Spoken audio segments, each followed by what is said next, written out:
তো হে ভিউয়ার্স, কেমন আছেন সবাই? আশা করব সবাই ভালো আছেন। তো আজকে আমরা এক্সপ্লেন করছি মিস্টার 9 ডু অর ডাই মুভিটা। আর এই মুভিটা বানানো হয়েছে বাংলাদেশকে কেন্দ্র করে। যদিও বাংলাদেশকে কেন্দ্র করে মুভিটা বানানো হয়েছে, তবে এইটা একদমই মনে করবে না এটা একটা বাংলা মুভি। আসলে এটা একটা হলিউড লেভেলের মুভি। আর তাছাড়া এই মুভিটা বাংলাতে রিলিজও দেওয়া হয়নি, এটা শুধুমাত্র ইংরেজিতে রিলিজ দেওয়া হয়েছিল।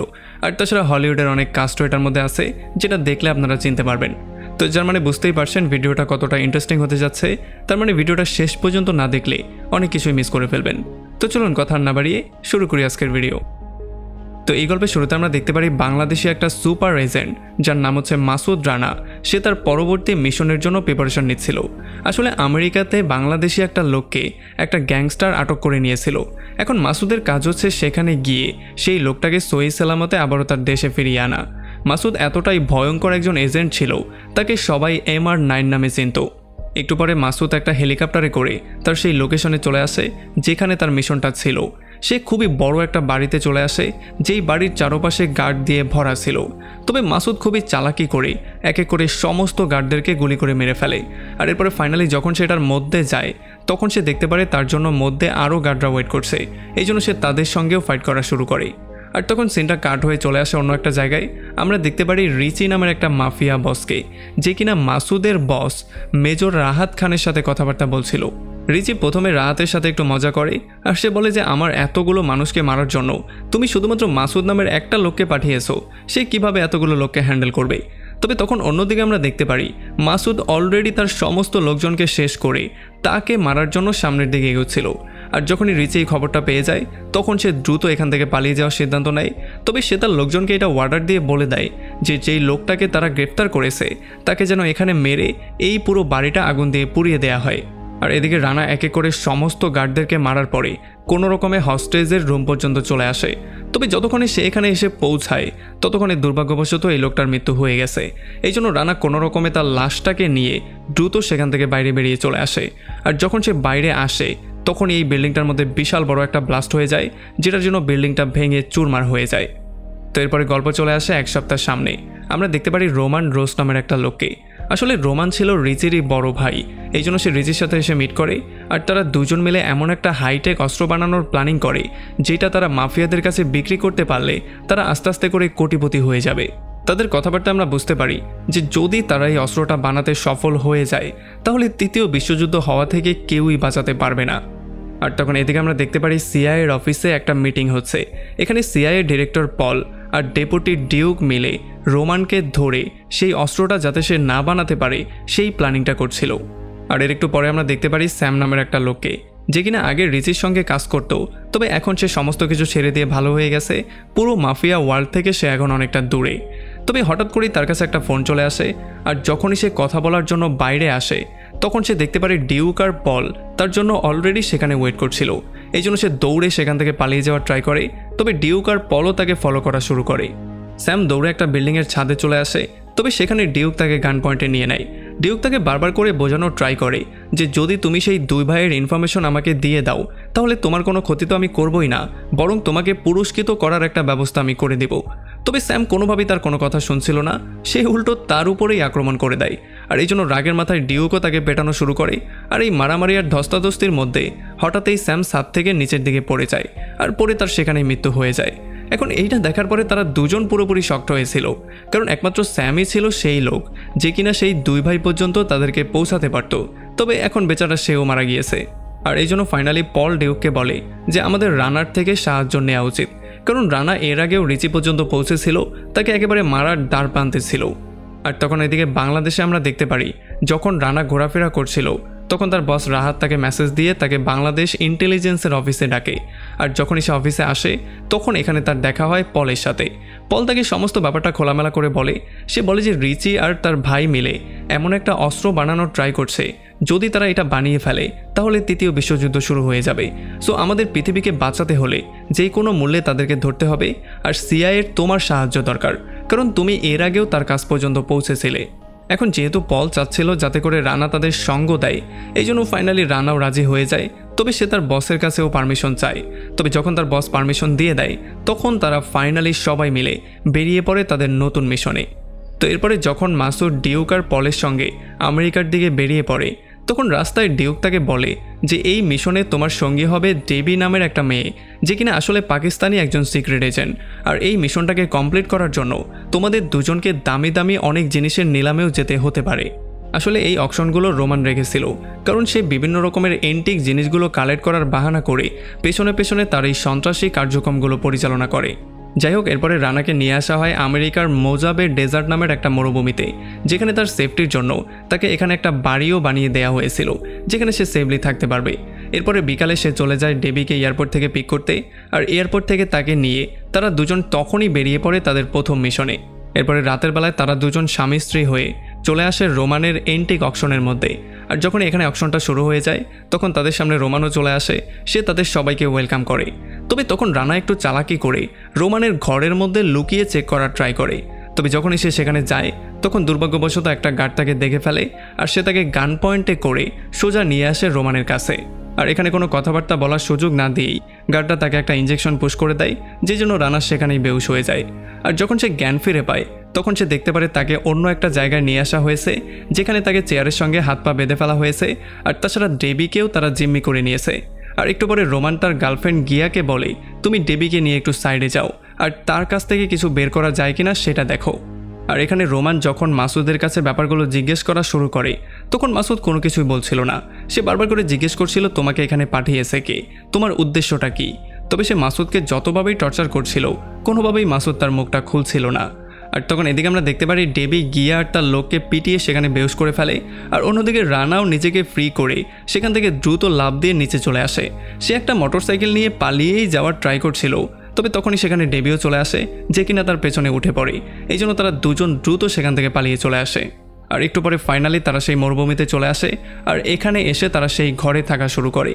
তবে যখন বিকালবেলায় রানা চিন্তা করছিল যে কিভাবে তাদের দুই ভাইকে সে খুব দ্রুত ধরে মিশনটাকে শেষ করতে পারবে, তখন সেখানে রোমানের গুন্ডারা চলে আসে। আসলে গুন্ডারা এসেছিল সেই মোটরসাইকেলের মাধ্যমে, কারণ মোটরসাইকেলের মধ্যে একটা জিপিএস ট্র্যাকার লাগানো ছিল, যেইটার মাধ্যমে তারা এই লোকেশনটা পেয়ে গেছে। আর যখনই একটা গুন্ডা সেখান থেকে বেরিয়ে তাদের ঘরের দিকে যাওয়ার ট্রাই করে তখনই তার পাটা ল্যান্ড মাইন্ডের উপরে পড়ে যায়, যেই জন্য সেখানে বিশাল বড় একটা ব্লাস্ট হয়ে যায়। আর এই ব্লাস্টের শব্দ শুনতে পেরে রানা আর ডেবি ক্লিয়ারলি বুঝতে পারে যে রোমানের গুন্ডারা তাদের পর্যন্ত চলে এসেছে। এই জন্য তারা দ্রুত তাদের গানগুলোকে রেডি করে নেয়, যাতে করে তারাও তাদেরকে ফেস করতে পারে। আর এরপরে যখনই সেই গুন্ডারা এক এক করে আসা শুরু করে তখন তাদের মধ্যে ভয়ঙ্কর রকমের গোলাগুলি শুরু হয়ে যায়।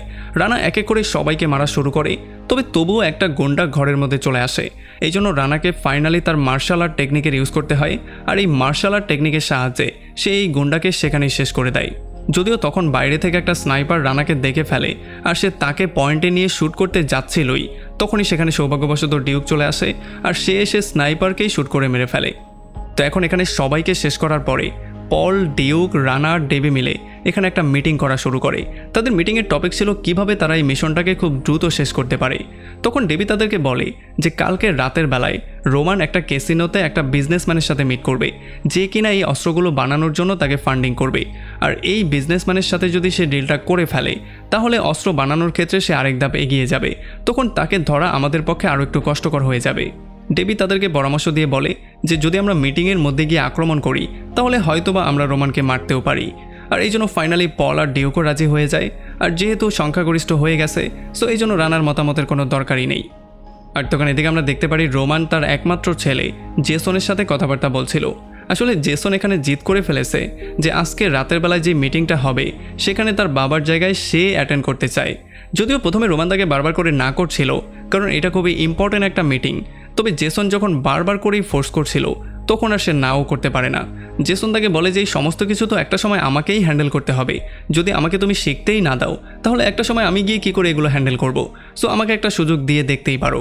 আর ফাইনালি যেহেতু রোমান রাজি হয়ে গেছে এই জন্য এখন রাতের যেই মিটিংটা হবে সেখানে রোমানের জায়গায় তার ছেলেকে পাঠানো হবে। তবে সে একটা শর্তও দিয়ে দেয় যে তার ভাই রিচি আর কিছু গুন্ডাপান্ডা তার সঙ্গে যাবে। আর এরপরে রাতের বেলায় রিচি, জেসন আর রোমানের রাইট হ্যান্ড ইয়াকুব আর কিছু গুন্ডাপান্ডা চলে আসে সেই ক্যাসিনোতে সেই মিটিংয়ে অ্যাটেন্ড করার জন্য। আমরা দেখতে পারি মিটিংয়ের জায়গায় অলরেডি রানা লুকিয়ে বসেছিল, আর ডেবিও ডান্সারের বেশ ধরে সেখানে সমস্ত মিটিংটার উপরে নজরদারি করছিল। আর একটু পরে যখন এখানে জেসন তার সমস্ত লোকজন নিয়ে চলে আসে তখন সে একটা রাশিয়ান গুন্ডার সাথে এসে মিট করে। আর যখনই তারা কথাবার্তা বলে টাকাগুলো এক্সচেঞ্জ করা শুরু করে তখনই রানা এসে তাদের উপরে আক্রমণ করে দেয়। সে তাদের উপরে গুলি করা শুরু করে। হঠাৎ করেই চারপাশ থেকে সবাই গুলি করা শুরু করে। এখানে একটা হুলস্থুল কাণ্ড শুরু হয়ে যায়। আমরা দেখতে পারি ডিউক আর পলও দূর থেকে তাদের উপরে গুলি করে রানাকে সাহায্য করছিল। আর খুব শীঘ্রই রানা জেসনের উপরেও গুলি করে দেয় আর গুলি করে তাকে সেখানে আহত করে ফেলে। অন্যদিকে যখনই রিচি গুলির শব্দ পেয়েছে তখনই সে দৌড়ে পালিয়ে গেছে। আর যখন ইয়াকুব পালানোর ট্রাই করছিল তখন সে জেসনকে এই অবস্থায় দেখতে পারে। এই জন্য সে তাকে কাঁধে করে নিয়ে গাড়িতে ওঠায় আর গাড়ি দিয়ে দ্রুত পালিয়ে যাওয়ার ট্রাই করে। তবে রানাও দ্রুত একটা গাড়ি নিয়ে তাদেরকে ফলো করা শুরু করে। আর অন্যদিকে সেই ক্যাসিনোর মধ্যে ডিউক, পল আর ডেবি তারা তিনজন এখন পর্যন্ত সেই গুন্ডাদের ফেস করছিল। একে করে তারা সবাইকে শেষ করে দেয়। তবে ফাইনালি গিয়া জীবিত রয়ে যায়। এই জন্য ডিউক গিয়াকে একটা অপশন দেয়। সে বলে যে যদি তুমি সেই দুই ভাইকে ধরতে আমাদেরকে সাহায্য করো তাহলে তোমার কোনো ক্ষতি আমি করবই না, তোমাকে আমি ফ্রি করে দেব যাতে তুমি বাঁচতে পারো। আর যেহেতু গিয়ার কাছে অন্য কোনো অপশন নেই এই জন্য সেই অস্ত্র সম্পর্কে সমস্ত ইনফরমেশন তাদেরকে দিয়ে দেয়। অন্যদিকে রানা এখন পর্যন্ত ইয়াকুবের গাড়িটা ফলো করছিল আর জেসন ইয়াকুবের গাড়ির পেছনেই ছিল। তবে যেহেতু তার অনেক রক্ত ঝরছে এই জন্য একটা সময় আর সে সহ্য করতে পারে না আর এই জন্য গাড়ির পেছনেই তার মৃত্যু হয়ে যায়। আর যখন ইয়াকুব এই ব্যাপারটা দেখতে পারে তখন সে দ্রুত স্পিডে ড্রাইভ করে একটা ট্রেনের সামনে দিয়ে গাড়িটা পার করে দেয়। আর তখনই ট্রেনটা চলে আসে, যেই জন্য রানা এই পাশেই আটকা পড়ে যায়। আর এদিকে যখন রোমানের ছেলের লাশ ইয়াকুব তার সামনে নিয়ে আসে তখন তার ছেলের লাশটা দেখার পরে সে পুরোপুরি শকড হয়ে যায়। তার পায়ের নিচ থেকে মাটি সরে যায়। সে রাগের মাথায় তাকে জিজ্ঞেস করে যে তার খুনি কি। তখন ইয়াকুব তাকে বলে দেয় যে তার খুনি হচ্ছে গিয়ে এজেন্ট রানা। আর সে তাকে এইটাও বলে দেয় যে যাদেরকেই বাড়ির মধ্যে পাঠানো হয়েছিল তাদের প্রত্যেককে সে শেষ করে দিয়েছে। আর এই জন্য ফাইনালি রোমানও সিদ্ধান্ত নিয়ে ফেলেছে যে এখন তাকে মারার কাজটা সে নিজে হাত দিয়ে করবে। এই জন্য সে তার ছেলের মৃত্যুর বদলা নিতে বেরিয়ে পড়ে আর এই অস্ত্রের কাজটা সে দিয়ে যায় ইয়াকুবের কাছে যাতে করে সে এই অস্ত্রের কাজটাও চালু রাখতে পারে। আর এদিকে রানাই ব্যাপারটা জানতে পারে যে রোমানকে অস্ত্র বানাতে যেই লোকটা সাহায্য করছে সে হচ্ছে গিয়ে একজন বাংলাদেশি যার নাম হচ্ছে প্রফেসর কারিম। এই জন্য সে সময় নষ্ট না করে খুব দ্রুত চলে আসে প্রফেসর করিমের কাছে আর সে তাকে জিজ্ঞেস করে সে কেন এই কাজটা করছে। তখন প্রফেসর করিম তাকে সমস্ত ব্যাপারটা বলে। সে বলে যে রোমান তাকে অনেক বড় একটা অঙ্ক অফার করেছে যেটার জন্য সে আর না করতে পারেনি। এখন এগুলো শোনার পরে রানা তাকে বলে যে যেখানে অস্ত্রটা বানানো হচ্ছে তুমি আমাকে সেখানে নিয়ে চলো। আর ফাইনালি তারা দুজন চলে আসে একটা মরুভূমির মাঝখানে যেখানে একটা ল্যাব বানিয়ে এই কাজটাকে প্রসেস করা হচ্ছে। তবে তখনই এখানে রোমানের লোকজন চলে আসে যারা কিনা রানাকে গান পয়েন্টে নিয়ে নেয়। আর তাকে ধরে যখন তারা মধ্যে নিয়ে যায় তখন রোমান তার সঙ্গে ভিডিও কলে কথাবার্তাও বলে। আর তখন এখানে ইয়াকুব ডেবিকে ধরেও নিয়ে আসে কারণ তারা ডেবিকেও বন্দি করে নিয়েছে। আর তখন রোমান তাদেরকে ধমক দেওয়া শুরু করে আর সে বারবার করে বলা শুরু করে যে তার ছেলের মৃত্যুর বদলা তো সে অবশ্যই নেবে। তবে সে এই ব্যাপারটা জানতো না যে ডেবি আর রানা হচ্ছে গিয়ে একজন সিক্রেট এজেন্ট। এই জন্য রানা তাকে বলে দেয় যে যদি আজকে তুমি আমাদের দুজনকে মেরেও ফেলো তবুও কিছু যায় আসে না, কারণ সিআইএ আর বাকি যেই ফোর্সরা আছে তারা খুব শীঘ্রই এখানে চলে আসবে আর তোমাদের সবাইকে মূল সহ উপড়ে ফেলবে। আর তখন এখানে ডিউকও চলে আসে যে কিনা গুন্ডাদেরকে মারতে মারতে সামনের দিকে আগানো শুরু করে। আর দূরে দাঁড়িয়ে পল স্যাটেলাইটের সাহায্যে তাকে রাস্তা বলে বলে সাহায্য করছিল। আর যখন করিম দেখতে পারে যে সিআইএর লোকজন এখানে চলে এসেছে তখন সে দ্রুত এখান থেকে পালিয়ে চলে যায়। আর অন্যদিকে একটা গার্ড রানা আর ডেবিকে যখন অন্য একটা রুমে বন্দি করতে নিয়ে যাচ্ছিল তখন সুযোগ পেয়ে রানা তার উপরে আক্রমণ করে দেয় আর তাকে সেখানে বেহুশ করে দেয়। আর এরপর সে ডেবিকে এখান থেকে পালিয়ে যাওয়ার জন্য বলে কারণ সে নিজে যাচ্ছে ইয়াকুবকে ফেস করার জন্য। আর যখন সে গিয়ে ইয়াকুবকে ফেস করে তখন ইয়াকুবের সাথে সে কোনোভাবেই পারছিল না। ইয়াকুব তাকে আচ্ছা রকম ধোলাই করে।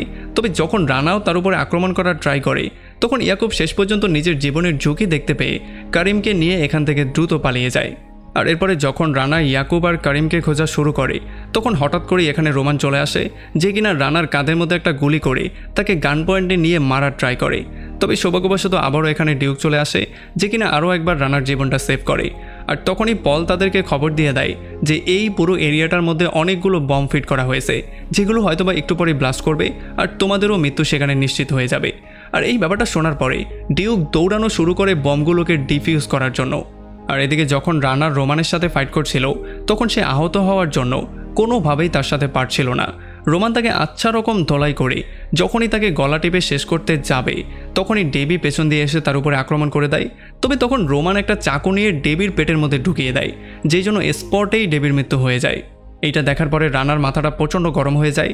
এই জন্য সে একটা চাকু নিয়ে রোমানের গলাটা সেখানেই কেটে ফেলে যেই জন্য তার সেখানেই মৃত্যু হয়ে যায়। এখন রোমানের মৃত্যুর পরে ডেবি আর রানার মিশনটা পুরোপুরি কমপ্লিট হয়ে গেছে। তবে ইয়াকুব আর করিম এখন পর্যন্ত লুকিয়েছিল, তাদেরকে কেউ পাচ্ছিল না। তো এই ঘটনার কয়েক মাস পরে রানা বাংলাদেশে চলে আসে আর সে তার বাবা মার কবরের কাছে গিয়ে তাদের স্মৃতিচারণ করা শুরু করে। আর এখান থেকে সিন চলে আসে 6 মাস সামনে। আমরা দেখতে পারি পল কোনো একটা ডোজোতে ছিল যেখানে 2টা ছেলে মেয়ে ফাইট করে প্র্যাকটিস করছিল। আর এই প্র্যাকটিসের পরে সে চলে আসে তাদের মাস্টারের সঙ্গে মিট করতে। আর সে বলে যে এই দুজনকে আমি একটা মিশনে নিতে চাই, যেই মিশনটা হবে খুবই সিক্রেট আর খুবই ইম্পর্টেন্ট একটা মিশন। আসলে তার পরবর্তী মিশনও ছিল রিচিকে ধরা, যে কিনা একটা হিমালয় পর্বতে গিয়ে লুকিয়েছে। পাহাড়ের উপরে সে থাকা শুরু করে দিয়েছে যাতে কেউ তাকে ধরতে না পারে। আর অন্যদিকে কারিম এখন পর্যন্ত সেই অস্ত্রগুলো বানিয়েই যাচ্ছিল, মানে প্রসেসিংটা সে সামনে এগিয়ে নিচ্ছিল, সে কোনোভাবে থামছিলই না। আর কিছুদিন পরে পল এসে রানার সঙ্গে মিট করে আর সেও তাকে এই মিশনটাতে জয়েন করতে বলে। আমরা দেখতে পারি রিচি আর করিম খুবই হ্যাপি ছিল, কারণ তারা সিআইএকে ফাঁকি দিয়ে কোনো রকমে হিমালয় পর্যন্ত চলে এসেছে। এখন তারা অস্ত্রের প্রসেসিং কমপ্লিট করবে আর ফাইনালি অস্ত্রটা বানিয়ে তারা ভয়ঙ্করভাবে আত্মপ্রকাশ করবে। এই জন্য তারা খুবই হ্যাপি ছিল।